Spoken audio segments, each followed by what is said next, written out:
Karena cawe-cawe presiden tidak mungkin diperiksa di MK begitu kan Pak Baru, jadi sebaiknya memang hak angket itu ditempuh. Ya saya kira Kak, artinya begini, tidak MK itu tidak selalu harus memerintahkan.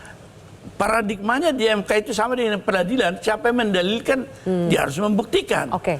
Nah kalau itu kita harus robah dalam kondisi sulit, perspektif pembuktian bisa kadang-kadang dibalik. Siapa yang lebih berkuasa menguasai data, itu yang kita perintahkan untuk membuktikan. Misalnya KPU, benarkah ini tidak salah? Coba buktikan. Pembalikan bukti. Tambahan misalnya contoh ya. Kita mempermasalahkan adanya misalnya sistem IT. Itu ada dua, Sirekap dan sistem input, ya, input data dalam rekapitulasi berjenjang misalnya.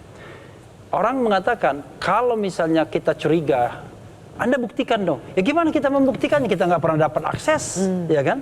Kalaupun kita bisa membuktikan, paling unit yang terkecil. Padahal kita tahu TPS itu jumlahnya 823.220.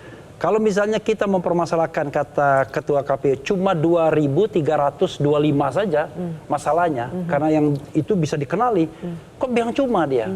Apakah yakin memang cuma 2.325 kesalahan antara C hasil dan dibaca Sirekap itu misalnya? Apakah tidak kemudian kalau kita bicara tentang sebuah struktur yang sistematis, itu everything is set sebelumnya.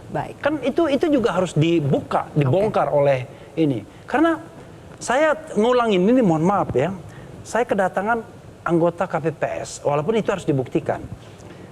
Dia berhasil membuka Sirekap itu pada pukul 13 lebih sedikit. Padahal kita tahu yang namanya penghitungan pukul 14 di waktu Indonesia bagian Barat kan. Tiba-tiba dia menemukan sudah terisi semua, ribuan TPS sudah terisi. Lalu dia bilang, saya bilang, kamu dilihat di provinsi mana aja, 4 provinsi Sumatera dan 1 di Jawa, dia bilang. Artinya saya ingin memastikan bahwa yang dia lihat itu adalah provinsi di waktu Indonesia bagian Barat yang seharusnya belum penghitungan. Nah, ini kan nggak bisa didekati dengan kriminalisasi, bahwa Anda menyampaikan berita bohong, tapi didekati dengan audit forensik sistem IT KPU, gitu. Baik, audit forensik sistem audit KPU itulah yang banyak didorong oleh koalisi masyarakat sipil saat ini untuk KPU bisa melakukan audit forensik. Jelajahi cara baru mendapatkan informasi. Download Metro TV Extend sekarang.